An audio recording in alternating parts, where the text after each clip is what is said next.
سفید لباس پہنے سنت، لیکن بیوی کا سیکنڈ نام رکھنا یہ بھی تو سنت ہے۔ ہم میں سے کتنے ہیں جنہوں نے رکھ رکھا ہے؟ الحمدللہ ہم نے رکھا ہے، لیکن آپ کو بتائیں گے نہیں۔ اب جو حضرات سفید داڑھی والے بیٹھے ہیں، کہا مولانا آپ مدرسے کے جلسے میں آئے ہیں، کیسا نازک ٹاپک آپ نے چھیڑ دیا۔ 20-25 سال پہلے ملے ہوتے جب ہماری داڑھی میں کالے بال تھے اور اس موضوع پہ بات کرتے تو ہم بھی اپنی بڑھیا کا کوئی نام رکھتے۔ سنا کر دوستوں میں نے ایک نتیجہ نکالا ہے، وہ میں آپ کو سنانا چاہتا ہوں۔ اپنے اکابر مشائخ اسلاف سے اپنا تعلق مضبوط رکھو اور اپنے اسلاف اور اکابر مشائخ کی کتابوں کو پڑھتے رہو۔ اگر نفس و شیطان کے بہکانے پر دائیں بائیں ہو بھی گئے تو ان کی تعلیمات، ان کی توجہات، ان کی برکت والی باتیں آپ کو راہ راست پہ لا کے کھڑا کر دیں۔ آج ہمارا حال یہ ہے، ساری دنیا کو ہم ہیلو ہائی کرتے ہیں، ساری دنیا کو مسکراہٹیں بکھیرتے ہیں، یہاں تک کہ مسکرا کر بتکلف یہ گال بھی دکھ جاتے ہیں، ڈیپر دیتے ہیں، الیکٹرانک سلام کرتے ہیں، سامنے والے کو مخاطب کرتے ہیں، اور گھر میں آتے ہیں تو ایسے جیسے کڑوی دوائی پی کر آئے۔ اللہ الرحمن الرحیم، الحمدللہ وکفا وسلام علی عبادہ الذین اصطفیٰ، اما بعد، اعوذ باللہ من الشیطان الرجیم، بسم اللہ الرحمن الرحیم، اقرأ بسم ربک الذی خلق، خلق الانسان من علق، اقرأ وربک الاکرم الذی علم بالقلم، سبحان ربک رب العزة عما یصفون وسلام علی المرسلین والحمد للہ رب العالمین۔ اللہم صلی علی سیدنا محمد وعلی آل سیدنا محمد وبارک وسلم۔ اللہم صلی علی سیدنا محمد وعلی آل سیدنا محمد وبارک وسلم۔ اللہم صلی علی سیدنا محمد وعلی آل سیدنا محمد وبارک وسلم۔ یہ عاجز بندہ ان تمام طلبہ عزیز کو دل کی گہرائیوں سے مبارکباد پیش کرتا ہے جن بچوں نے 7-8 سال 10 سال میں ادارے کے اندر قیام کر کر فن حدیث کی کتابوں سے تکمیل کی۔ اسی طرح وہ بچے جنہوں نے بہت محنت اور مشقت کے ساتھ قرآن پاک کو یاد کر کے اس کی تکمیل کی۔ اللہ تعالیٰ آپ لوگوں کو خوش و خرم رکھے، عمر میں برکت عطا فرمائے۔ سات و زمین سات و آسمان سے بھاری بھرکم کلام الہی اللہ پاک نے آپ کے سینوں میں محفوظ کیا۔ اللہ تعالیٰ اس کی برکتیں آپ کی نسلوں کو عطا فرمائیں۔ اس عاجز کے کندھوں پر کچھ ذمہ داری ہے، لہٰذا اس کو سامنے رکھتے ہوئے سب سے پہلی بات تو یہ عاجز یہ عرض کرتا ہے، کیونکہ اسٹیج کے اوپر بہت سارے علماء، مشائخ اور اداروں کے ذمہ داران موجود ہیں، کہ جب کبھی وہ جلسہ کریں اور جلسے کو مسجد کے صحن میں یا مسجد کے جماعت خانے میں منعقد کرنے کا نظام ہو تو اسٹیج ہرگز نہ لگائیں، اس لیے کہ مسجد کے اندر اسٹیج لگانے سے مسجد کی حیثیت ثانوی ہو جاتی ہے اور اسٹیج کی حیثیت دوسری ہو جاتی ہے۔ مسجد کی حیثیت دوسری بن جاتی ہے اور اسٹیج ایک منظر ایسا پیش کرتا ہے گویا ہم فنکشن ہال میں بیٹھے ہیں، تو ہمیں یہ حق نہیں پہنچتا کہ ہم اللہ تعالیٰ کے گھر کی حیثیت کو تبدیل کریں۔ اس لیے یہاں ایک ہی صف میں کھڑے ہو گئے محمود و ایاز، نہ کوئی بندہ رہا نہ بندہ نواز، یہ کیفیت ہونی چاہیے۔ لہذا علماء مشائخ کے لیے جدار قبلہ کے ساتھ یا دائیں بائیں تکیے لگا دی جائیں، گدے بچھا دی جائیں، ان کا اکرام ہو گیا، اور جس مہمان کو آپ نے صدر مہمان بنایا ہے ان کے لیے کرسی رکھ دی جائے جو ممبر کے قائم مقام ہوتی ہے، تھوڑا سا اونچا ہو کر سب کو دیکھ سکیں اور سب ان کو دیکھ سکیں، بس اتنا اکرام کافی ہو گیا۔ اس سے زیادہ مسجد کی تقدس کے اندر تصرف نہیں کرنا چاہیے۔ مجھے امید ہے کہ یہ بات اگر قابل اصلاح ہو تو اس کو اپنانا چاہیے۔ جن بچوں کے گلوں میں ہار ڈالے ہیں، اچھا ہوا میری طرف کوئی نہیں آیا، ورنہ میں کہتا میں ہار کا قائل نہیں ہوں، جیت کا قائل ہوں۔ یہ پھولوں سے آپ ہمیں ہرا رہے ہیں، ہم تو جیت کے قائل ہیں۔ جس وقت یہ عاجز اس ادارے کے اندر داخل ہوا تو میں نے دیکھا کہ بہت سے لوگوں نے پھول نشاور کیے۔ میرے بھائیوں، یہ پھول اللہ کی نعمت ہے، یہ پیروں میں مسلنے کے لیے نہیں ہوتے۔ اللہ نے ان کو جہاں لگایا وہاں لگے رہنے دو، اور خوشبو سونگھ کے استفادہ کرو، درود شریف پڑھو، اللہ کا ذکر کرو، کہ اللہ پاک نے ایک پھول کے اندر ایسی خوشبو رکھی ہے جو دکھائی تو نہیں دیتی لیکن اپنا اثر چھوڑتی ہے۔ زندگی چاہیے خوشبوؤں کی طرح جو دکھائی نہ دے اور اثر چھوڑ دے۔ تو اس سے تو ہمیں اپنے اخلاق کو درست کرنے کا سبق ملتا ہے کہ ہم اپنے اخلاق ایسے بنائیں کہ ہمارے اخلاق کا اثر لوگوں کی زندگی میں آئے۔ تو یہ ریاست جودھ پور کے اندر میرے ساتھ دوسری مرتبہ ہوا کہ پھول نچھاور کیے۔ ہمارے اسلاف کی زندگیوں میں یہ چیز نہیں تھی اور انہوں نے اس کو ناپسند کیا ہے۔ یہ تو اغیار کے طریقے ہیں، اخیار کے طریقے نہیں ہیں، اغیار کے طریقے ہیں۔ اس لیے اس چیز سے میں سمجھتا ہوں احتیاط برتی جائے، یہ ہمارا طریقہ نہیں ہے۔ میں نے آپ کے سامنے قرآن پاک کی ایک آیت پڑھی۔ اللہ فرماتے ہیں اقرأ بسم ربک الذی خلق خلق الانسان من علق اقرأ وربک الاکرم الذی علم بالقلم علم الانسان ما لم یعلم۔ اللہ تعالیٰ نے 18,000 مخلوق، ایک روایت کے مطابق اللہ نے 18,000 مخلوق پیدا فرمائی، ایک کو بھی اللہ تعالیٰ نے اقرا سے خطاب نہیں کیا۔ اللہ تعالیٰ نے پڑھنے لکھنے کا دوسری مخلوق کو مکلف ہی نہیں کیا۔ یہ حضرت انسان ہے جس کو اقرا سے خطاب کیا اور پڑھنے لکھنے کا اس کو مکلف کیا۔ جتنے بھی اینیملز ہیں، جتنے جاندار ہیں، چاہے وہ کتنے ہی میموری والے ہوں، کتنے ہی شارپ ہوں، کتنے ہی تیز ہوں۔ اینیمل کی دنیا میں بندر کو بڑا سمجھدار سمجھا جاتا ہے، لیکن آج تک اس نے کوئی حرف لکھا ہو یا پڑھا ہو یا اس کی کمیونٹی کا کوئی جو ہے اسکول بنا ہو، آج تک آپ نے نہیں سنا۔ یا کوئی مرغیوں کا دارالعلوم بنا ہو مدرسہ بنات کی طرح اور بندر سلامہ ہو اس کے پرنسپل بنے ہوں، ایسی کوئی خبر آپ نے نہیں سنی۔ یا کسی مرغی نے کوئی لیٹر لکھا ہو کسی بکری کے نام، آج تک آپ نے نہیں سنا ہوگا۔ کیوں؟ اس لیے کہ وہ پڑھنے لکھنے کے مکلف ہے ہی نہیں۔ پڑھنے لکھنے کا مکلف صرف انسان ہے۔ پڑھنے لکھنے کا مکلف، قلم سے لکھنا اللہ پاک نے صرف انسان کو سکھایا۔ دل کی بات کو قلم کے ذریعے سے کاغذ پر اڈیلتا ہے اور سامنے والے کو اپنا درد اور اپنی خوشی اور اپنی کیفیت کا اظہار پہنچا دیتا ہے۔ یہ اللہ کا کرم ہے انسان کے ساتھ۔ تو اللہ پاک نے انسان کو ایک صفت عطا فرمائی پڑھنے لکھنے کی۔ جیسا کہ محترم عتیق صاحب دامت برکاتہم وہ آپ کے سامنے پیش کر رہے تھے کہ ہم اردو سے اپنا رشتہ جوڑیں، اس لیے کہ اسلام کی تعلیمات کا بہت بڑا حصہ اردو سے وابستہ ہے۔ اور اردو کے اندر جو ملفوظات، جو واقعات، جو تاریخ، جو تہذیب، جو اخلاق آپ کو شریعت کا ایک جز آپ کو ملے گا، وہ ٹرانسلیشن کے ذریعے سے آپ اس کو نہیں حاصل کر سکتے۔ اس لیے کہ ٹرانسلیشن میں بہت ساری چیزوں کا ٹرانسلیٹ تو دنیا کی زبانوں میں ہو ہی نہیں سکتا۔ مثلا نور کا ٹرانسلیشن آپ کون سے لفظ سے کریں گے؟ لائٹ سے۔ لائٹ نور کا بدل نہیں ہو سکتا۔ اور بہت ساری چیزیں ایسی ہیں کہ جس کو ٹرانسلیشن کی زبان میں آپ جو ہے کسی کے سامنے اس کے الفاظ کا کچھ ترجمہ آپ پہنچا سکتے ہیں، لیکن کیفیت نہیں پہنچا سکتے۔ کیفیت تو ملے گی آپ کو اردو زبان میں، لیکن افسوس کی بات ہے کہ ہم لوگ اردو سے بہت زیادہ بے بہرہ ہوتے جا رہے ہیں۔ اس لیے اس کو واقعی محنت سے پڑھیں۔ جو بندہ اردو سے محبت کرتا ہے، اس کا مطلب یہ کہ وہ اپنے اسلاف سے محبت کرتا ہے، اپنے دین سے محبت کرتا ہے، اسلام سے محبت کرتا ہے، اخلاق سے محبت کرتا ہے۔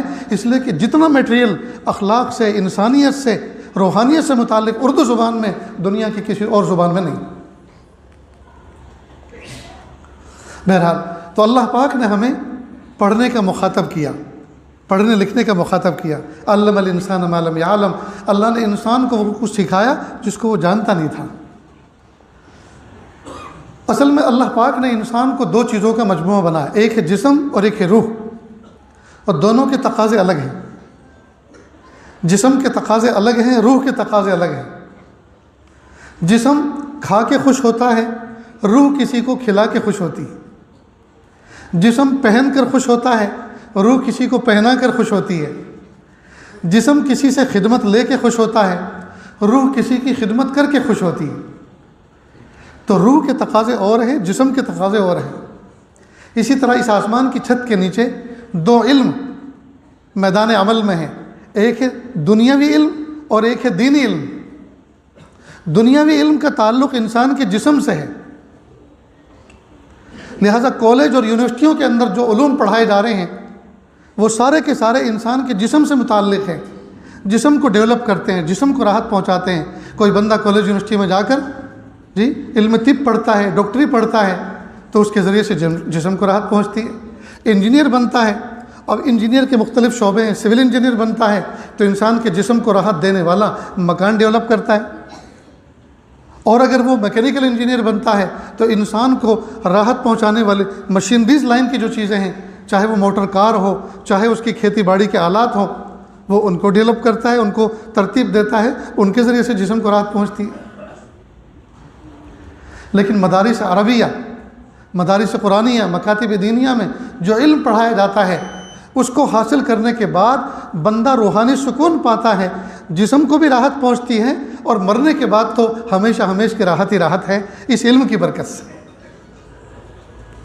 نہیں، دنیاوی علم کالج اور یونیورسٹی میں پڑھایا جاتا ہے، حالانکہ ایک زمانے میں ایک ہی چھت کے نیچے ایک ہی استاد عصری علم بھی پڑھاتا تھا اور دینی علم بھی پڑھاتا تھا۔ ایک خاص سازش کے تحت ان علوم کو الگ الگ کر دیا گیا، ورنہ ایک ہی چھت کے نیچے ایک ہی پگڑی پہننے والا، ایک ہی کرتا پہننے والا جبہ و دستار میں وہ دنیاوی علوم بھی پڑھاتا تھا اور دینی علوم بھی پڑھاتا تھا۔ خیر آج کل اس کی تقسیم ہو گئی ہے، لیکن جب ہم دنیا میں آئے ہیں تو دنیا میں ہمیں تکلیف کی زندگی نہیں اٹھانا، اللہ کی نعمتوں سے فائدہ اٹھانا ہے، اور نعمتوں سے فائدہ اٹھانے کے لیے دنیاوی علم کا سیکھنا بھی ضروری ہے، لہٰذا ہم اس میں بھی آگے بڑھیں، اس میں ترقی کریں، اور اس میں ترقی کرتے ہوئے ہم دینی علوم سے مستغنی نہ ہوں، اس سے بے بہرا نہ ہوں، اس سے آپ بہرور ہوں، اس سے آپ مستفید ہوں، تاکہ آپ دنیا میں رہتے ہوئے دنیا کی چالوں کو بھی خوب سمجھیں، دنیا کی ترقیات سے بھی خوب لطف اندوز ہوں، اور نعمتوں پہ شکر ادا کرتے ہوئے دینی علوم سیکھ کر اس پر عمل کریں، اور اس پر عمل کر کے دنیا میں بھی سرخروئی حاصل کریں اور آخرت میں بھی سرخروئی حاصل کریں۔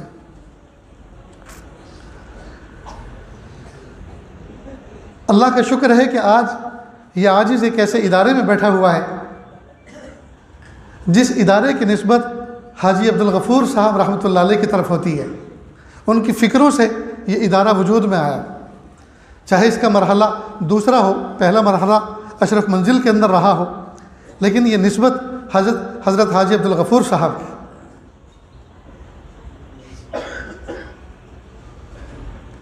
حاجی عبدالغفور صاحب کون تھے؟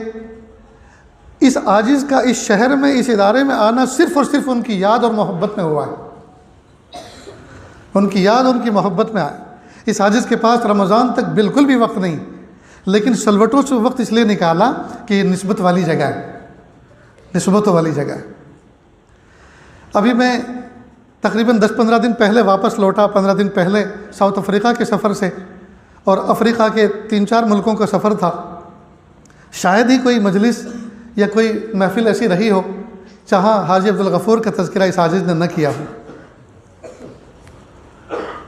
حاجی صاحب جب چھوٹے سے بچے تھے، اساتذہ بھی سنیں اور دل کے کانوں سے سنیں، یہ معصوم بچے جو آپ کے سامنے بیٹھ کے پڑھتے ہیں، یہ بظاہر معصوم بچے ہوتے ہیں اور کمزور سے ہوتے ہیں، ٹوٹے ہوئے دل والے ہوتے ہیں، لیکن یہ پتہ نہیں ہے یہ جو ہمارے سامنے آج بچہ الف اور با اور تا پڑھ رہا ہے، کیا پتہ یہ بچہ کل کا شیخ وقت ہو، کل کا کوئی شیخ الحدیث ہو، کل کا کوئی امیر المؤمنین ہو، کل کا کوئی سی ایم اور پی ایم ہو، کل کا کوئی ایم ایل اے اور ایم پی ہو۔ ہمیں نہیں پتہ یہ جو ہمارے سامنے بچہ پڑھ رہا ہے، لہٰذا دل جمی کے ساتھ، محبت کے ساتھ، شفقتوں کے ساتھ اپنے دل کیفیت اس کے اندر انڈیل دینی چاہیے، تاکہ جب وہ بچہ اپنے مقام کو پہنچے تو وہ جتنی خدمت کرے اس خدمت میں ہمارا حصہ لگ جائے، اور یہ بچہ دنیا اور آخرت میں ہماری عزت کا باعث بنے۔ حاجی عبدالغفور صاحب چھوٹے سے تھے، پڑھنے کے لیے گئے، اور استاذ نے ایسی ضرب شدید کا معاملہ کیا کہ کپڑے خراب ہوئے۔ نانی دادی نے کہہ دیا بس بیٹا جتنا پڑھنا تھا پڑھ لیے، اب کوئی مدرسے میں جانے کی ضرورت نہیں۔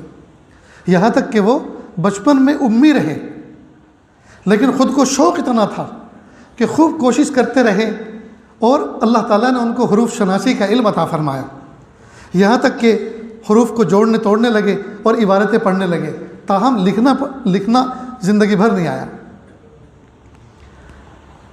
اگر پڑھ جاتے اور استاد شفقت کا معاملہ کرتا تو آج ان کے نام کے ساتھ 4 چاند لگے ہوتے۔ عجیب اللہ کی شان، حضرت تھانوی رحمۃ اللہ علیہ کے ساتھ ان کا عشق کا تعلق تھا، محبت کا تعلق تھا، اور انہی کی نسبت پر اللہ پاک نے ان کو صاحب نسبت بنایا۔ حضرت سے خط و کتابت کرتے، کسی سے کرواتے تھے، اور حضرت کو بھی ان سے اتنی محبت تھی، ایک مرتبہ خط لکھا کہ حضرت میں فلاں تاریخ کو آپ کے پاس آ رہا ہوں، اطلاع عرض ہے۔ تو حضرت نے اپنے مقربین کو کہا کہ جودھپور کی طرف سے صحابہ صفت ایک شخص آ رہا ہے، اگر کسی کو دیکھنا ہو تو میرے پاس ٹھہر جاؤ۔ کیسی محبت ہوگی حضرت کو ان سے، اور کیسا انہوں نے اپنے آپ کو سنتوں کا پیکر بنا کے سنوارا ہوگا۔ اللہ اکبر کبیرہ۔ جب حضرت نے ان کو اجازت نامہ خلافت دی تو اس میں انہوں نے لکھا کہ حضرت میں اس قابل نہیں ہوں۔ حضرت نے فرمایا اس قابل نہیں ہے، آپ کی یہ کیفیت ہے تبھی تو یہ ذمہ داری دی جا رہی ہے۔ پھر آگے لکھا البتہ میں غیبت، جھوٹ، بغض، عداوت، حسد، ان تمام چیزوں کی برائی سے واقف ہوں اور الحمدللہ اس سے بچنے کی کوشش کرتا ہوں۔ اس کے آگے حضرت نے لکھا تب تو نور علی نور۔ پھر آگے لکھا کہ حضرت میں تو ویسے بھی ذات کا تیل ہی ہوں، یعنی پیشے سے تیل بیچنے کا کام کرتا ہوں، اور اس قسم کا پیشہ کرنے والوں کو لوگ ذرا دوسری نظر سے دیکھتے ہیں، حقارت سے دیکھتے ہیں۔ حضرت نے آگے لکھا بہت سے تیل گھی سے افضل ہوا کرتے ہیں۔ اللہ اکبر، یعنی سارے راستے بند کر دیے، کچھ عذر نہیں چھوڑا۔ خیر، حضرت نے جو ذمہ داری دی، لوگوں کو لے کر بیٹھتے، دین کی باتیں سکھاتے، دین کے بارے میں ان کے ساتھ تذکرہ کرتے، ڈسکس کرتے۔ اللہ پاک نے ان کو ایک بڑا مقام عطا فرمایا۔ اللہ کی محبت میں، عبادت میں اتنے آگے بڑھے کہ دل میں یہ شوق پیدا ہوا، یہ احساس پیدا ہوا کہ میں کچھ بھی نہیں، مجھے اللہ کی محبت میں اور آگے بڑھنا چاہیے۔ یہ راستہ ہی ایسا ہے، جتنا آدمی آگے بڑھتا ہے اتنا اپنے آپ کو کمتر سمجھتا ہے۔ احساس پیدا ہوا کہ میں اللہ کا عشق اور محبت حاصل کروں، اور میں بہت چھوٹا ہوں، ابھی بہت کمزور ہوں، اور مجھے یہ جو میرے بیوی بچوں کا تعلق ہے، 6-7 بچے ہیں اور بیوی کا تعلق ہے، یہ تعلق مجھے اللہ کی محبت میں رکاوٹ معلوم ہوتا ہے۔ مجھے ان کو چھوڑ کے اللہ کی محبت میں نکل جانا چاہیے اور شیخ کے پاس میں رہوں، گھومتا پھروں، اللہ اللہ کروں، تاکہ میں اللہ کی محبت میں آگے بڑھ جاؤں۔ پھر خیال آیا کہ یہ بیوی بچوں کے جو حقوق ہیں میرے ذمے، یہ تو فرض ہیں، ان کو چھوڑ کے میں کیسے جا سکتا ہوں؟ تو اس ارادے سے باز آ گئے۔ پھر ایک مدت کے بعد حضرت ابو ذر غفاری رضی اللہ عنہ کے ایک صحابی کے حالات پڑھے۔ جب حالات پڑھے تو پھر جوش مارا وہی جذبہ کہ مجھے نکل پڑنا چاہیے۔ چنانچہ ایک رات کو یہ فیصلہ کر لیا۔ گھر کے اندر کل 40 روپے کی مالیت موجود تھی اور کچھ بھی نہیں تھا۔ اس میں سے 7 روپے لیے سفر خرچ کے طور پر، ضرورت کے طور پر، اور ساتھ میں 2 کتابیں لیں، ایک کلیات امدادیہ حاجی امداد اللہ مہاجر مکی رحمۃ اللہ علیہ کی، اور ایک غالباً حضرت تھانوی رحمۃ اللہ علیہ کی ملفوظات کی کتاب تھی۔ 2 کتابوں کو لے کر اندھیری رات میں گھر سے نکل گئے، ایک نظر بچوں پہ سب پہ محبت کی ڈالی اور نکل گئے۔ اور جودھپور ریلوے اسٹیشن سے دلی کا سفر نہیں کیا، جانا تھا تھانہ بھون اپنے شیخ کے پاس۔ جودھپور ریلوے اسٹیشن سے سفر شروع نہیں کیا کہ ہو سکتا ہے کوئی شناسا پہچان لے، اور جب ڈھونڈ مچے گی تو کوئی کہہ دے کہ ہم نے دیکھا ادھر کو جاتے ہوئے، تو لوگ اس سمت میں نکل پڑیں گے تلاش کرنے، اور کسی نہ کسی طرح سے جا لیں گے، مجھے جا پکڑیں گے۔ 40 میل پیدل چلے اور کسی چھوٹے سے ان نون ریلوے اسٹیشن سے سوار ہوئے دلی کی ٹرین میں۔ رات بھر ٹرین چلتی رہی، الصبح دلی پہنچی۔ دہلی اسٹیشن کے قریب پہاڑ گنج کے علاقے میں ایک مسجد تھی، وہاں پہنچے، اور وہاں جانے کے بعد پورے دن کتاب پڑھتے رہے، اس لیے کہ سہارنپور کی طرف، تھانہ بھون کی طرف جانے والی ٹرین شام کو تھی، اور 24 گھنٹے میں صرف ایک مولی کھائی تھی، اس کے علاوہ کوئی چیز نہیں کھائی۔ کتاب پڑھتے رہے۔ اللہ کی شان، حاجی امداد اللہ مہاجر مکی رحمۃ اللہ علیہ کی جو کتاب کلیات امدادیہ تھی، اس میں ایک حکایت لکھی تھی، وہ حضرت نے پڑھی۔ کس نے؟ حاجی عبدالغفور صاحب نے۔ انہوں نے وہ حکایت پڑھی، اس میں لکھا تھا کہ ایک شخص تھا، اس کے دل میں اللہ کی محبت کا شوق پیدا ہوا، اس کے دل میں اللہ کی محبت کا شوق پیدا ہوا، تو اس نے سوچا یہ بیوی کے ساتھ تعلق جو ہے یہ اللہ کی محبت میں رکاوٹ ہے، لہٰذا مجھے اسے چھوڑ کے چلے جانا چاہیے، تو اس کو طلاق دے دی۔ اور طلاق دے کے نکل گیا صحرا کے اندر، پہاڑوں کے اندر، کہ میں اللہ کی محبت حاصل کروں۔ اللہ کی شان لمبی مدت کے بعد واپس لوٹا اپنے گاؤں میں لوٹا تو ایک شخص نے دیکھا کہ یہ کوئی درویش اللہ کا ولی معلوم ہوتا ہے، میں اس کو اپنے گھر ٹھہراؤں، آج اپنی ڈھانی میں ٹھہراؤں، اس کے اکرام کروں، خدمت کروں، مجھے دعا ملے گی۔ اللہ کی شان جس آدمی نے اس کو دعوت دی اور اپنے گھر میں ٹھہرایا، تو یہ مہمان جو اللہ کے عشق میں نکلا تھا اپنی بیوی کو طلاق دے کر، اس عورت اس کا نکاح اسی شخص کے ساتھ ہوا تھا، اسی گھر میں۔ بس بیوی نے دیکھا اوہو یہ تو بہت پرانا کھلاڑی آیا ہے۔ خیر اس کا اکرام کیا گیا، کھلایا پلایا سلایا۔ صبح کو فجر کی نماز پڑھنے یہ دونوں مسجد گئے تو بیوی نے سوچا کہ یہ جو مہمان جو مجھے طلاق دے کر گیا ہے، یہ جو اللہ کی محبت میں اور اللہ کے عشق میں گھومتا پھر رہا ہے، نکلا پڑا ہے، تو دیکھو تو صحیح ہاتھ میں لیے کیا پھر رہا ہے۔ تو جو بیگ تھا، جھولا تھا کندھے کا، اس کو کھولا تو اس میں ایک سوئی تھی اور دھاگے کی لٹائی تھی۔ سوئی تھی اور دھاگا تھا تاکہ کپڑے اگر کہیں پھٹ جائیں تو اس کو سیا جائے۔ اس میں کچھ آٹا تھا اور شاید چھوٹے موٹے برتن بھی رہے ہوں گے، راستے میں کہیں ضرورت پڑے، بھوک لگے تو کھانا پکا لیں۔ تو بیوی نے اس کو دیکھ کے تعجب کیا۔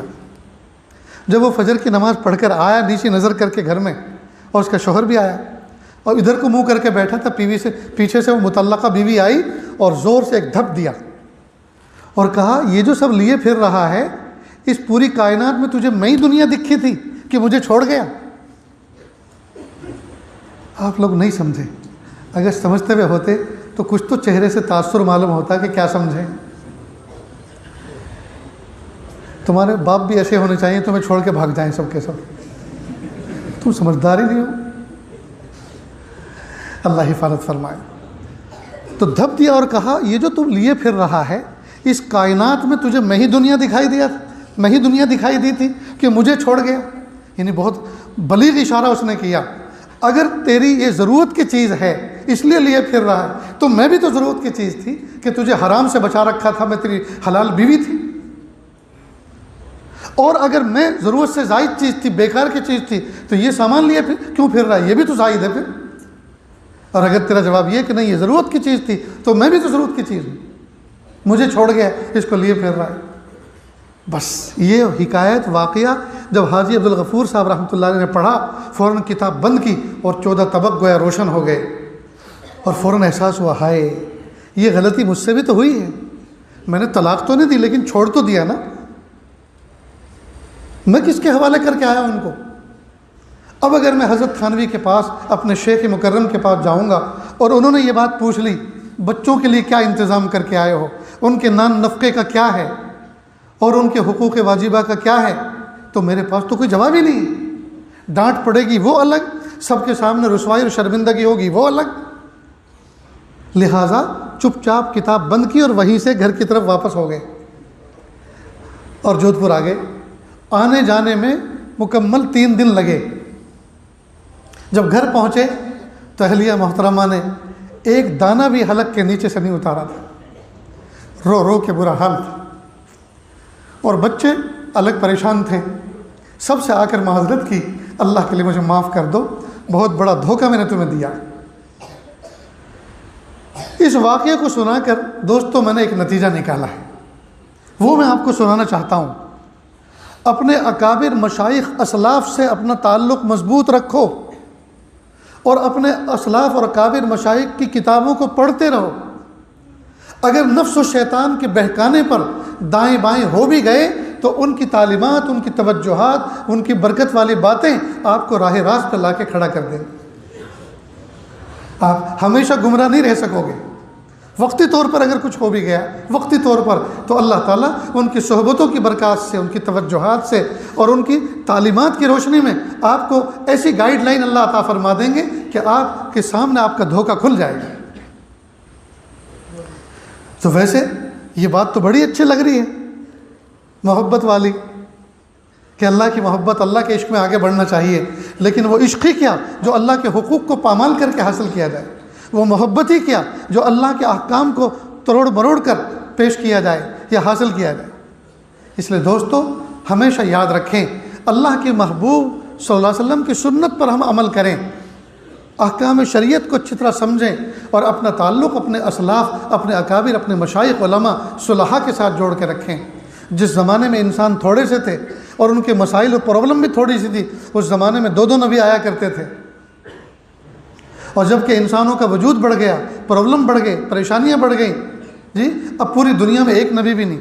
عقل تو یہ چاہتی ہے شہر جودھ پور میں 3 اور 4 نبی ہونے چاہیے، اس لیے کہ تعداد بڑھی ہوئی ہے۔ دلی، کلکتہ، بمبئی جیسے شہر میں 8-8 10 نبی ہونے چاہیے، لیکن جودھ پور اور دلی اور بمبئی اور کلکتہ تو چھوڑو، پوری دنیا میں 1 نبی نہیں۔ اللہ تعالیٰ نے یہ پاکیزہ سلسلہ کیوں بند کیا؟ سنیں اور غور سے سنیں، اور خاص طور سے فارغ ہونے والے طلبہ سنیں۔ اللہ تعالیٰ نے اپنے پیارے محبوب صلی اللہ علیہ وسلم کو دنیا میں مبعوث فرما کر، اور محبوب کو جو امت عطا فرمائی اور امت میں جو علماء صلحاء عطا فرمائے، گویا کہ اللہ کی رحمت نے اب اعتماد فرمایا کہ اب مجھے کسی نبی کو بھیجنے کی ضرورت نہیں ہے، میرے محبوب کی امت میں جو علماء صلحاء ہیں وہ صبح قیامت تک امت کی رہبری کرتے رہیں گے۔ لہٰذا دنیا کے اندر جہاں بھی کوئی فتنہ کھڑا ہوتا ہے، اور دنیا کے اندر جہاں بھی کوئی اس قسم کی چیز ہوتی ہے، رونما ہوتی ہے، اکابر مشائخ فوراً اس پر سر جوڑ کے بیٹھتے ہیں، دعائیں کرتے ہیں، اللہ تعالیٰ سے دعائیں کرتے ہیں، اس کی تدبیریں کرتے ہیں، اور اللہ تعالیٰ اس فتنے کے مقابلے کے لیے افراد کھڑے کر دیتے ہیں۔ اس لیے طلبہ عزیز، پیارے طلبہ عزیز، اپنے اسلاف سے تعلق جوڑ کے رکھو، اپنے اسلاف سے تعلق جوڑ کے رکھو، اکابر مشائخ کی کتابوں کو سینے سے لگا کے رکھو، ان کو محبتوں سے پڑھو۔ افسوس کی بات ہے امت نے کتابیں پڑھنا چھوڑ دیا ہے۔ میں تقریباً 25 سال سے اللہ کے راستے میں نکلا ہوا ہوں۔ ہندوستان کے باہر کا ملکوں کا سفر ہوتا ہے، ہندوستان کی مختلف ریاستوں کا سفر ہوتا ہے۔ ایک زمانہ تھا فلائٹ کے اندر کتابیں پڑھنے والے ہوتے تھے، ٹرینوں کے اندر کتابیں بکتی تھی، ٹرینوں کے اندر کتابوں میں مصروف رہتے تھے، کتاب نہ پڑھیں تو اخبار لے کے بیٹھتے تھے۔ اب کوئی بھی کتاب لے کے نہیں بیٹھتا، ہر آدمی موبائل لے کے بیٹھا ہوا ہے۔ اب پڑھنے کا زمانہ ختم ہو گیا، اب دیکھنے کا دور شروع ہوا ہے۔ بس موبائل میں کوئی گیم دیکھ رہا ہے، گیم کھیل رہا ہے، کوئی فلمیں دیکھ رہا ہے، اور نہ جانے کیا کیا تماشے ہو رہے ہیں۔ گھروں کے اندر، لوگوں کے گھر جاتا ہوں، بہت سے گھروں کے اندر آباء و اجداد کی لائبریریاں ہیں، لیکن کتابوں کی وضع قطع بتاتی ہے کہ مہینوں ہو چکے ہیں، سالوں ہو چکے ہیں، ان کو کسی نے چھوا تک نہیں، ان پہ گرد جمی ہوئی ہے۔ پیارے طلبہ عزیز، کتابوں کو پڑھیں، ان سے آپ کو اللہ تعالیٰ نور عطا فرمائیں گے، اور جتنے نیک دل لوگوں کی کتابیں آپ پڑھیں گے ان کی کیفیات آپ کے دلوں کے اندر منتقل ہوگی۔ حضرت حسن بصری رحمۃ اللہ علیہ کا ملفوظ میں نے کسی جگہ پڑھا، وہ فرماتے ہیں قیامت کے دن اگر اللہ تعالیٰ نے مجھے اختیار دے دیا کہ یا تو آپ اپنا حساب اپنی والدہ سے کرا لو یا مجھ سے کرا لو، میں آپ کو اختیار دیتا ہوں، تو حضرت حسن بصری رحمۃ اللہ علیہ فرماتے ہیں کہ میں اپنی والدہ پر اپنے رب کو ترجیح دوں گا، اس لیے کہ میرا رب 70 ماؤں سے زیادہ مشفق و مہربان ہے۔ اب یہ کتاب پڑھ کر ہی تو ملفوظ ملا، یہ کتاب پڑھ کر ہی تو ملفوظ ملا، اور ملفوظ میں اللہ تعالیٰ کی ذات کے ساتھ محبت کیسی عجیب چھلک رہی، کیسی جھلک رہی۔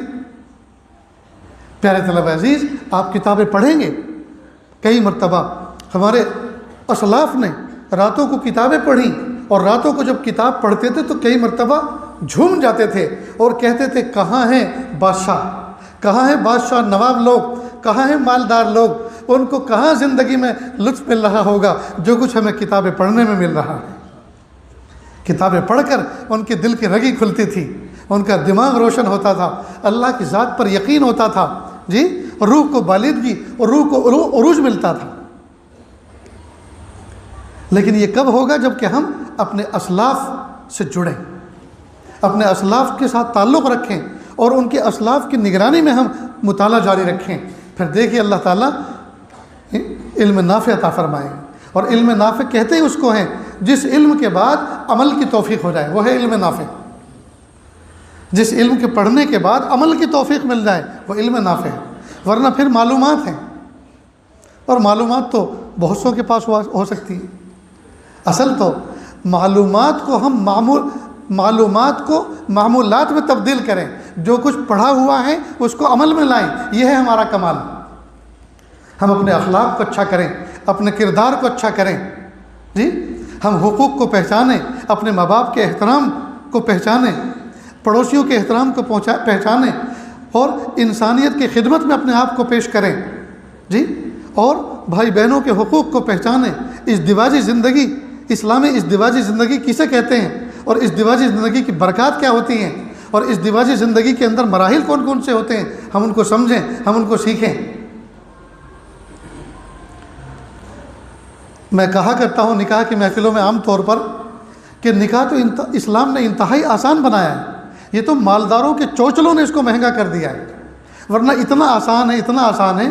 قاضی دین، مفتی دین، عالم دین وہ دلہے کو، اس کے گواہ وکیل کو سامنے لے کر بیٹھتا ہے اور کہتا ہے بھائی تلوار خاں کی لڑکی، بندوق خاں کا لڑکا، کہو تم نے قبول کی؟ جی میں نے قبول کیا، ہو گیا نکاح، جاؤ۔ 2 لفظ بولنے سے نکاح ہو جاتا ہے، کتنا آسان اللہ پاک نے اس کو قرار دیا۔ لیکن دنیا داروں کے چوچلوں نے، امیروں کے چوچلوں نے نکاح کو مہنگا کر دیا ہے۔ نیز ازدواجی زندگی یہ مستقل ایک سبجیکٹ ہے۔ اللہ کے محبوب صلی اللہ علیہ وسلم نے ہمیں ازدواجی زندگی کیسی ہونی چاہیے اس کا طریقہ بھی بتایا ہے۔ محبوب صلی اللہ علیہ وسلم جب اپنے گھر میں تشریف لے جاتے، مسکراتے ہوئے چہرے کے ساتھ، خندہ پیشانی کے ساتھ، اسماعیلی فیس کے ساتھ اندر گھر میں تشریف لے جاتے۔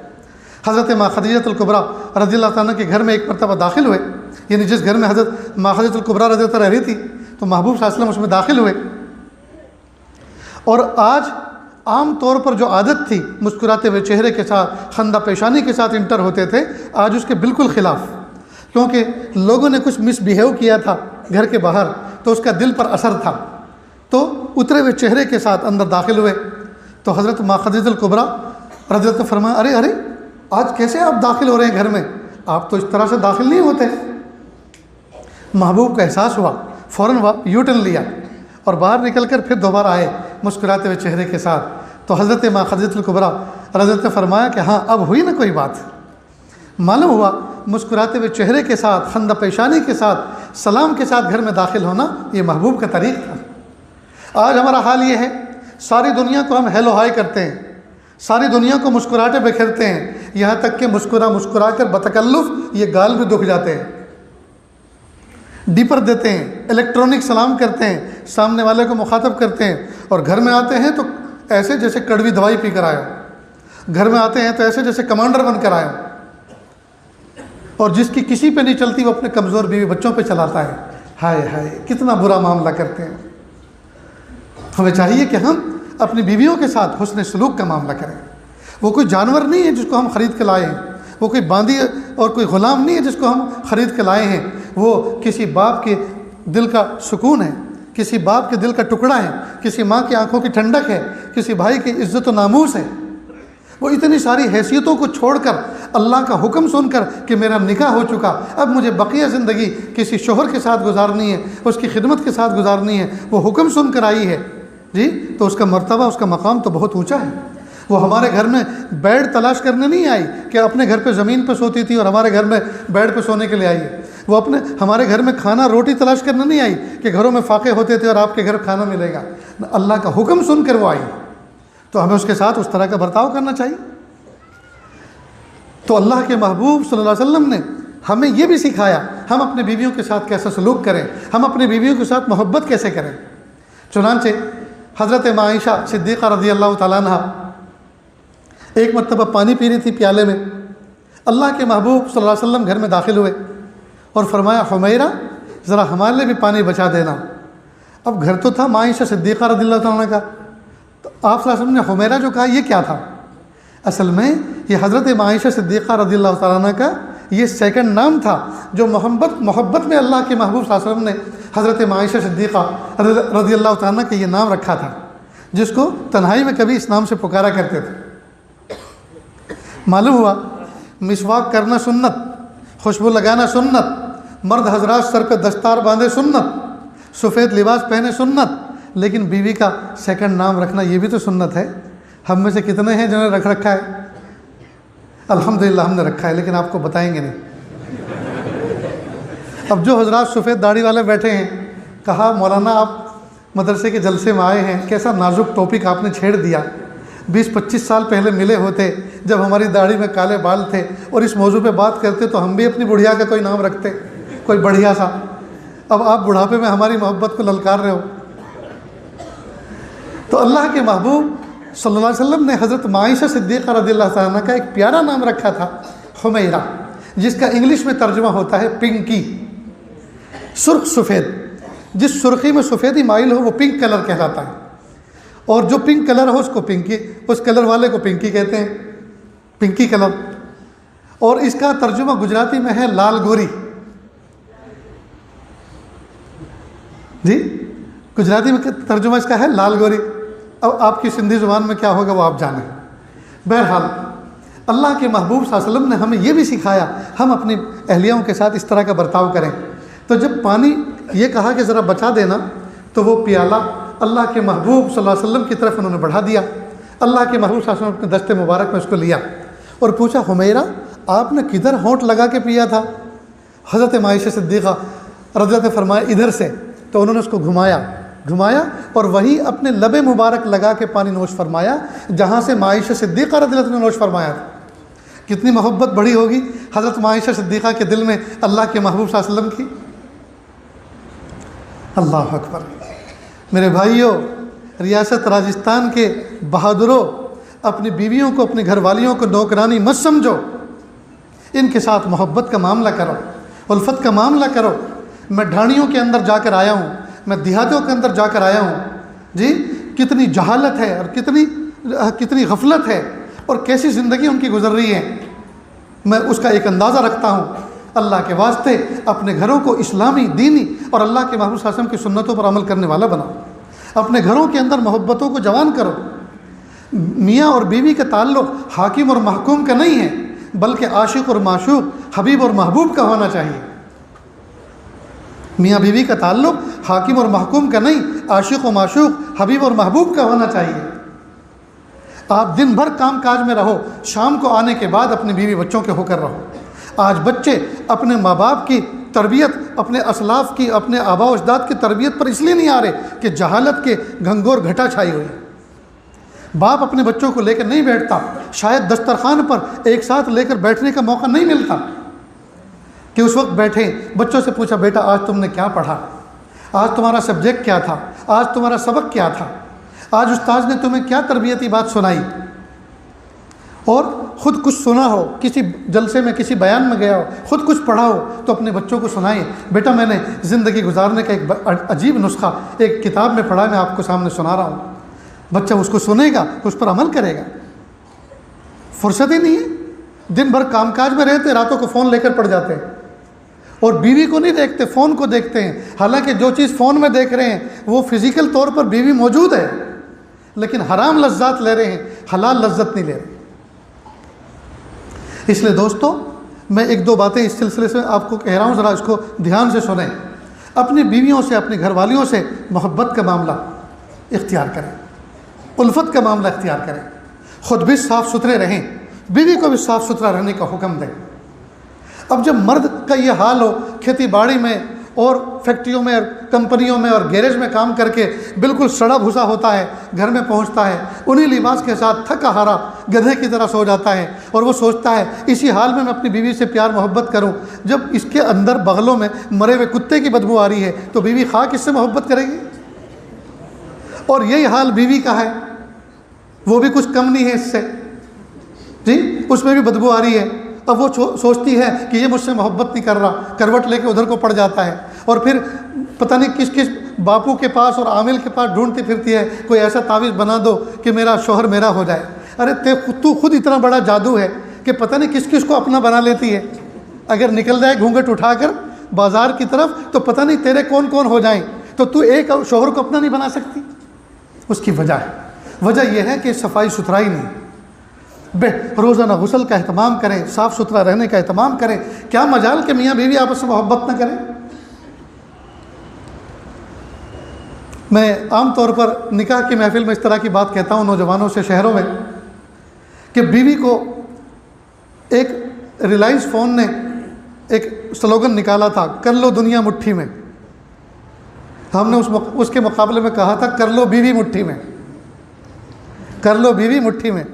اور وہ کیسے کریں تو اس کی کچھ ٹپس بتائی تھی کہ ایسے محبت کرو، ایسے سلوک کرو، اس طرح سے پیار کرو، اور اس طرح کا کوئی ہدیہ تحفہ گھر میں لا کے دو۔ یاد رکھنا، ایک پتے کی بات بتاتا ہوں، ہر بیوی اپنے شوہر سے اپنی محبت کا پروف چاہتی ہے، لیکن وہ زبان سے کبھی نہیں کہتی کہ مجھے پروف پیش کرو کہ تم کو مجھ سے محبت ہے، زبان سے کبھی نہیں کہتی، وہ باحیا ہوتی ہے، لیکن وہ آپ کے انداز اور بیہیو میں وہ ڈھونڈتی ہے کہ ان کو مجھ سے محبت ہے کہ نہیں۔ تو اس کا طریقہ یہ ہے کہ آپ جب بھی کبھی سفر پہ جاؤ، اس کے لیے کوئی تحفہ لے کے جاؤ، کبھی کوئی لباس ہے، کبھی انر کوئی لباس ہے، کبھی کوئی جوتی چپل ہے جی۔ اب وہ جب یہ آپ چیز دو گے تو آپ کی نظروں سے ہٹ کر بچ کر وہ تنہائی میں جا کر اس کو سر پہ رکھے گی، چومے گی اور دیکھے گی میرے شوہر یہ لے کر آئے، واقعی میرے شوہر کو مجھ سے محبت ہے، تبھی تو اتنے بزی شیڈول کے اندر ٹائم نکال کر میرے لیے یہ چیز لے کر آئے ہیں۔ بس یہ چیز ثبوت بن جائے گی، پروف بن جائے گی کہ بیوی کو شوہر کو بیوی سے محبت ہے۔ اسی طرح کچھ ادائیں ایسی بھی دکھایا کرو، کئی مرتبہ راہ چلتے ہوئے جب اپنے گھر سے نکل رہے ہیں، چلتے چلتے کوئی ایسی بات کہہ دینی چاہیے جس سے اس کے دل میں گدگدی ہو جائے۔ اب مثال کے طور پر اللہ نہ کرے آپ میں سے کسی کو شوگر لگ جائے، شوگر کی بیماری، اللہ حفاظت کرے۔ اب آپ نے بیوی کو کہا پیاری لگتا یہ ہے کہ زندگی میں جتنا میٹھا کھانا تھا میں نے کھا لیا، میرا کوٹا پورا ہو گیا، اب مجھے جب بھی کبھی چائے دو تو پھیکی دینا۔ اس نے بڑا افسوس کیا کہ میرے شوہر کو شوگر لگ گئی۔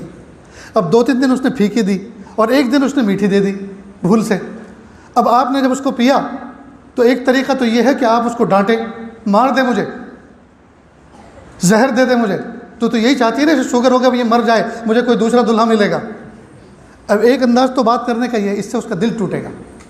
آپ اس طرح سے نہ کہیں بلکہ محبت سے اس کو دیکھیں کہ کیوں دیکھ رہے ہو، آپ کے دیکھو تم نے پھر وہی حرکت کی، میں نے تمہیں منع کیا ہے کہ چائے بنانے کے بعد تم اپنی انگلی چائے میں مت ڈالا کرو، اللہ نے تمہاری انگلی میں ایسا شہد رکھا ہے کہ چائے میں گرتی ہے تو وہ میٹھی ہو جاتی۔ اب آپ نے جب یہ بات کہی تو اس کے دل میں ایک گدگدی سی ہو گئی، وہ کہا کہ سوری، معاف کرنا، میں دوسری لے کے آتے ہوں۔ اب آپ نے بات بھی کہہ دی اور اس انداز سے کہہ دی، اس کے دل میں خوشی کی ایک لہر دوڑ گئی، جی دوسری چائے آ جائے گی۔ تو یہ ہے دوستو اپنی بیوی سے برتاؤ کرنے، بیہیو کرنے کا معاملہ، طریقہ۔ اور میاں بیوی دونوں وقت دیں اور اپنے بچوں کو وقت دیں، تنہائیوں میں وقت دیں۔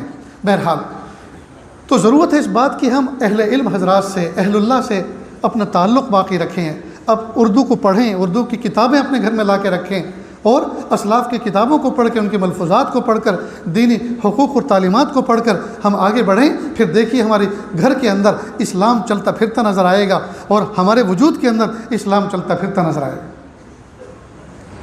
یہ جو معصوم بچے اس وقت یہاں فارغ ہو رہے ہیں، یہ بچے 1 دن میں 2 دن میں تیار نہیں ہوئے، سالہ سال لگے ہیں ان کو پڑھنے میں۔ نہ جانے کتنی مرتبہ شیطانوں نے ان کو بہکایا ہوگا کہ بھاگ چلو کسی ہوٹل میں جا کے برتن دھویا کریں گے، رہنے کے لیے گھر بھی مل جائے گا، چھت بھی مل جائے گی، بھوک میں کھانا بھی مل جایا کرے گا، اور کچھ پیسے بھی مل جایا کریں گے، اور فلمیں دیکھیں گے، عیش عیاشی کریں گے۔ لیکن اللہ کی شان کہ اللہ پاک نے شیطان کا داؤ ان پہ نہیں چلنے دیا، اور ان بچوں نے محنت کی، یہاں تک کہ آج یہ بچے سروں کے اوپر تاج لے کر، سنت کا تاج پہن کر اس مجمع میں بیٹھے ہوئے ہیں۔ اللہ تعالیٰ بے انتہا ان کو قبول فرمائے۔ اور معلوم ہے آپ کو دوستو ان بچوں نے یہاں وقت کیسا گزارا۔ میں آپ کو ایک واقعہ سناتا ہوں کہ کیسی تربیت ماں باپ کرتے تھے اور بچوں پہ زمانے طالب علم میں کیسے کیسے حالات گزرتے ہیں۔ میں ابھی جو افریقہ گیا تو وہاں ایک بہت بڑے بزرگ سے میری ملاقات ہوئی، بہت مختصر کر کے اس واقعے کو سناتا ہوں، اور ان کو میں نے حضرت حاجی عبدالغفور صاحب رحمۃ اللہ علیہ کا یہ واقعہ سنایا جو ابھی آپ کو سنایا تھا۔ تو انہوں نے جب مجھے رخصت کیا تو سنایا کہ میں سہارنپور کے اندر پڑھا کرتا تھا، حضرت شیخ زکریا رحمۃ اللہ علیہ اس زمانے میں حیات تھے، انہی کے خلیفہ بھی ہیں وہ۔ کہا میرے والد صاحب مجھے ماہانہ 5 روپیے، 5 رینڈ جو افریقہ کی کرنسی ہے، 5 رینڈ میرے خرچ کے لیے بھیجا کرتے تھے، جو میرے لیے مہینے میں تھوڑا سا مشکل ہوا کرتا تھا اس میں گزارا کرنا۔ اور میرے لیے ایک بہت بڑی پریشانی یہ تھی کہ سہارنپور کے علاقے میں دہرادون کی طرف کی موسم کے اندر لیچیاں بکنے آیا کرتی تھی، جو لیچی پھل مجھے بہت پسند تھا۔ تو ایک مرتبہ میں نے لیچی والے سے کہا بھئی آپ نے کیسے دی؟ اس نے کہا اتنے روپیے سیر، ½ کلو۔ تو کہا اتنے پیسے تو میرے پاس نہیں اور اتنی ساری میں لے بھی نہیں سکتا، مجھے ضرورت بھی نہیں ہے، آپ تو مجھے صرف 2 دانے دے دو، اس کی جو قیمت ہے مجھ سے لے لو۔ تو کہا جاؤ تم اپنا کام کرو، پڑھو، تمہارے بس کی لیچی خریدنا نہیں ہے۔ کہا اس نے ایسا سخت جواب دیا کہ میرا دل ٹوٹ گیا، میں اپنے کمرے گیا اور بہت رویا، اور میں نے خط نکالا اور اپنی والدہ کے نام خط لکھا انگلش میں، وہ تو انگلش جانتے تھے سب، وہاں انگلش ہی بولی جاتی، لکھا جاتا۔ خط لکھا والدہ کے نام، امی جان ابو کو اتنا کہو کہ میرے مہینے کے خرچ میں 1 رینڈ کا اضافہ کر دے، 1 روپیے کا اور اضافہ کر دیں، بجائے 5 کے 6 بھیجا کریں، تاکہ میں اپنا پسندیدہ پھل موسم کا لیچی لے کر کھا لیا کروں کبھی کبھی۔ تو والدہ نے وہ خط پڑھ کے والد کو سنایا، ان کو دیا کہ پڑھ لو۔ والد نے پڑھا تو کہا کہ اپنے بیٹے کو لکھ دو، میں نے تمہیں وہاں پڑھنے اور لکھنے کے لیے بھیجا ہے، کھانے پینے کے لیے نہیں بھیجا۔ رہی بات لیچی کی تو وطن میں آ کر منو کھانا، کلو نہیں منو کھانا یہاں اتنی ہوتی ہے۔ اور دل ٹوٹا ہوگا کہ ابا نے ایسا خط لکھوایا، ایسا جواب دیا۔ یہ دل کا ٹوٹنا بھی دوستو اللہ کی بہت بڑی نعمت ہے۔ جب دل ٹوٹتا ہے نا، اللہ کی رحمت اس پر برستی ہے۔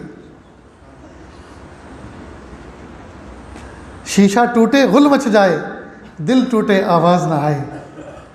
جب دل ٹوٹتا ہے اللہ کی رحمت اس پہ برستی ہے۔ اللہ کے محبوب صلی اللہ علیہ وسلم فرمایا انا عند منکسرۃ القلوب، میں تو ٹوٹے ہوئے دلوں کے پاس رہتا ہوں۔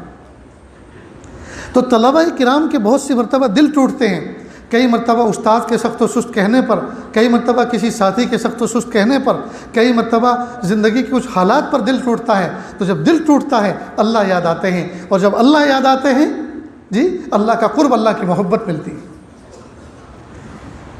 تو یہ جو معصوم بچے بیٹھے ہوئے ہیں، ان کے دل ٹوٹ کر یہاں تک پہنچے ہیں۔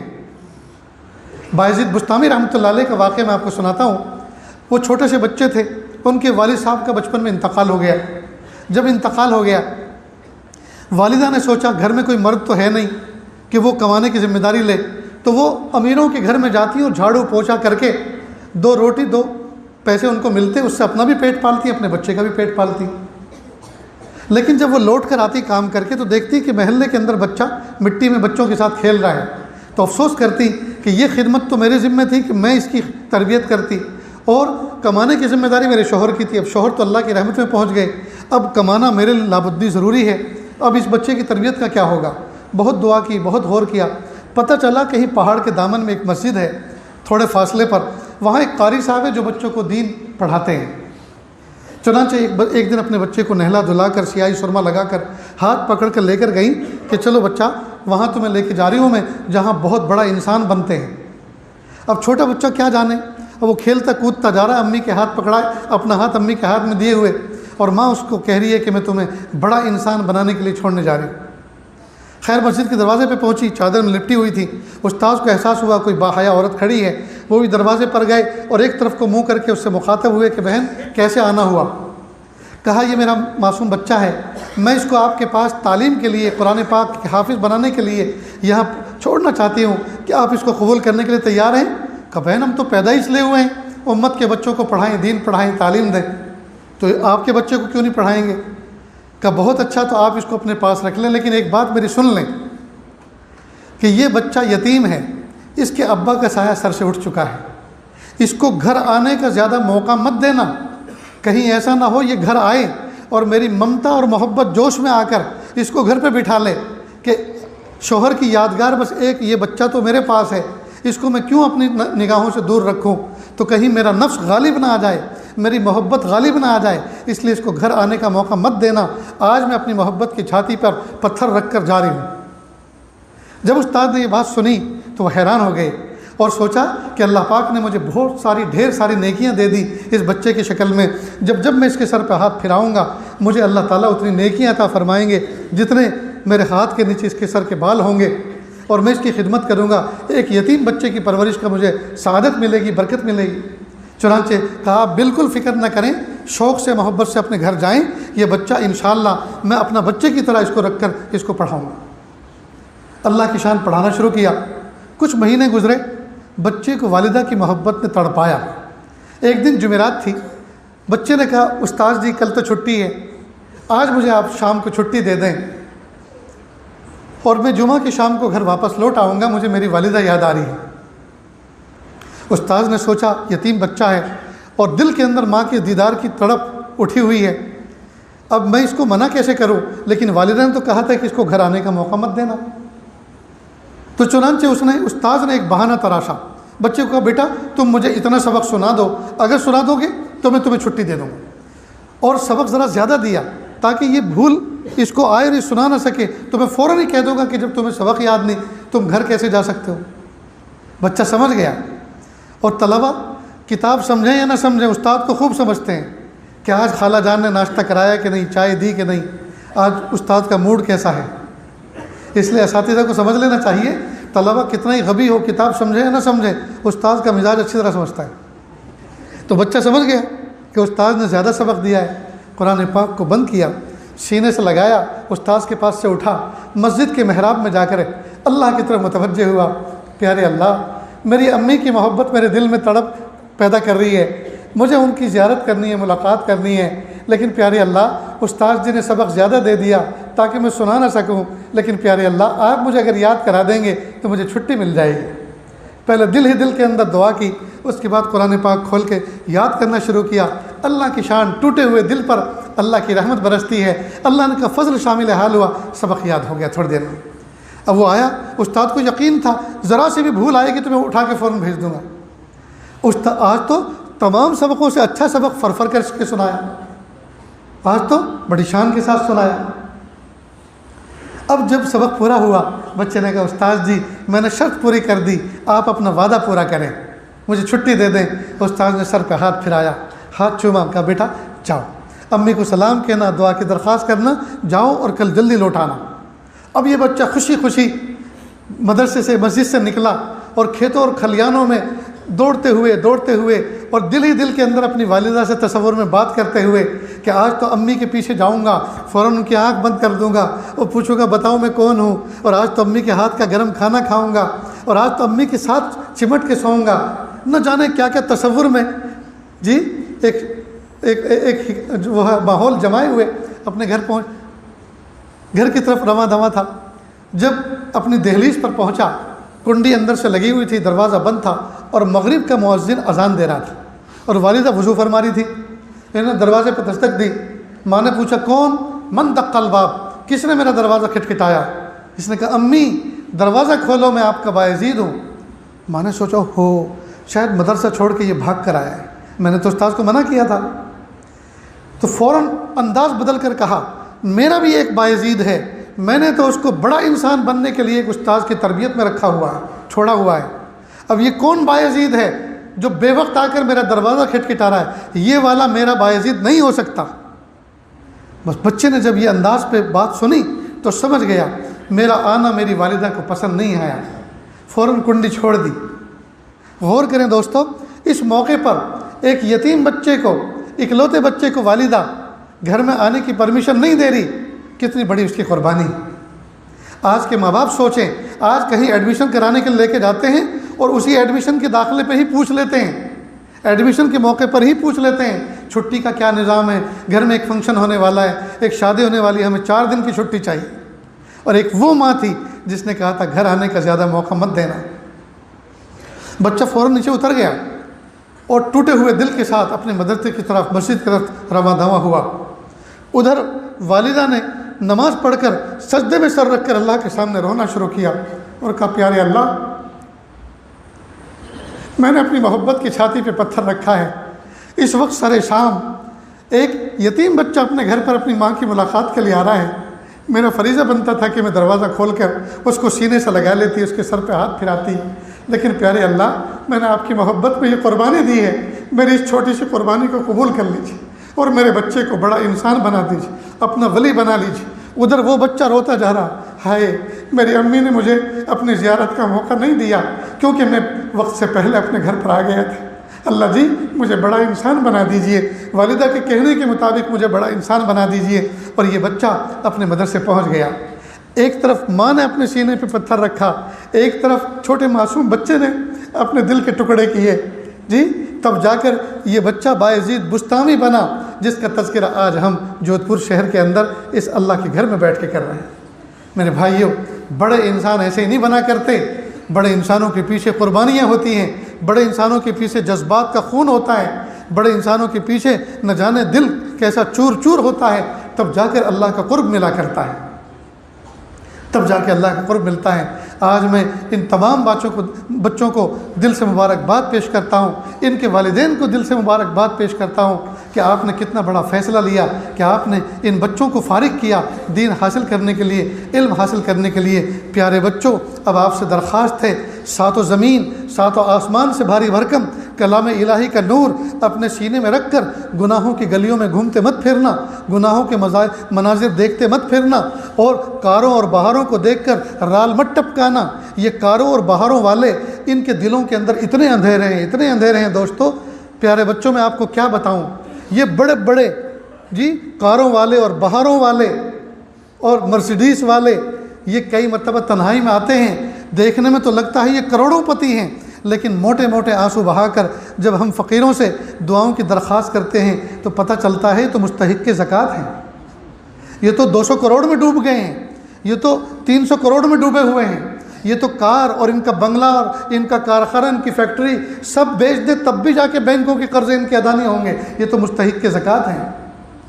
اور ہاں، ایک بات اور سمجھ لیں، جب کبھی کسی دنیا دار کے مالی حالات میں کرائسس آتے ہیں، سب سے زیادہ توجہ اگر ان کی کسی کی طرف ہوتی ہے تو علماء مشائخ کی طرف ہوتی ہے۔ انہیں کا فون کر، حضرت دعا کر دیجئے اللہ رب العزت بیڑا پار کر دے، بہت بری طرح پھنسا ہوں۔ آج بھی گئے گزرے دور میں ان کو یقین ہے کہ ان اللہ والوں کی دعاؤں میں اللہ نے تاثیر رکھی ہے اور ہماری بگڑی بن جائے گی۔ اس لیے جب وہ ہم سے توقع رکھتے ہیں، ہم ان کی جیبوں پہ کبھی نظر نہ رکھیں۔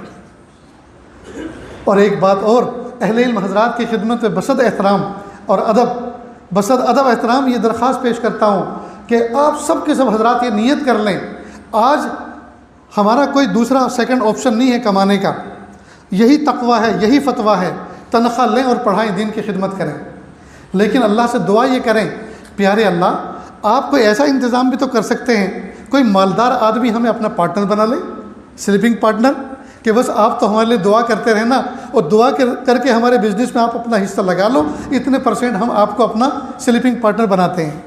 ایسا عین ممکن ہے، بڑے بڑے مالدار ایسا کر لیتے ہیں، بہت سے اللہ کے ولیوں کو اپنے بزنس پہ شریک کر لیتے ہیں اور وہ بہت زبردست تجارت کرتے ہیں، کیونکہ ان کی دعائیں ان کو ملتی رہتی ہیں اور ان کا حصہ وہ پہنچاتے رہتے ہیں۔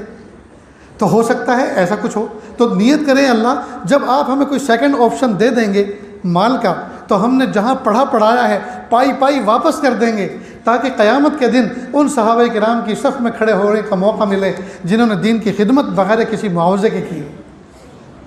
اس کا مطلب یہ ہرگز نہیں کہ اس وقت جو تنخواہ مل رہی ہے یہ نعوذ باللہ ناجائز نہیں، یہی تقویٰ ہے، یہی فتویٰ ہے کہ آپ تنخواہ لے کے دین کی خدمت کریں۔ اگر نہیں کریں گے تو گھروں میں فاقے آئیں گے، یا کچھ دوسرا کمائیں گے تو مدرسوں کو کون سنبھالے گا، ان درسگاہوں کے ان بچوں کو کون سنبھالے گا؟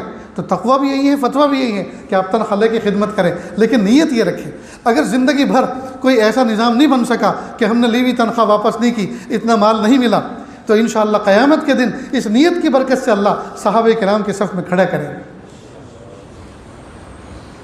تو یہ چند باتیں آپ کے سامنے پیش کی ہیں، اللہ تعالیٰ کہنے سننے سے زیادہ عمل کی توفیق عطا فرمائے، اس ادارے کو اللہ تعالیٰ دن دوگنی رات چوگنی ترقی عطا فرمائے، پڑھنے والے بچوں کو اللہ تعالیٰ اخلاص عطا فرمائے، پڑھانے والوں کو اخلاص عطا فرمائے، اور پڑھانے والوں کے درمیان حاکم اور محکوم کا نہیں بلکہ مشفق باپ اور بیٹے کا رشتہ قائم فرمائے، اور جن بزرگ کی نسبت پر یہ ادارہ چل رہا ہے اللہ ان کی روحانی نسبتیں یا اللہ صبح قیامت تک اس میں باقی رہیں، کبھی بھی کوئی ایسا شر وجود میں نہ آئے جس کی وجہ سے ادارہ بدنام ہو، ادارے کا نظام بدنام ہو، یا ادارہ کسی تکلیف میں آ جائے۔ اللہ تعالیٰ ان مرحومین کی برکتوں سے اور ان کی دعاؤں کی ان نسبتوں کی برکت سے اللہ تعالیٰ ہمیشہ اس کو پھلتا پھولتا رکھے، ہنستا کھیلتا رکھے، اور اللہ تعالیٰ اس کو شرف قبولیت عطا فرمائے۔ وآخر دعوانا ان الحمد للہ رب العالمین۔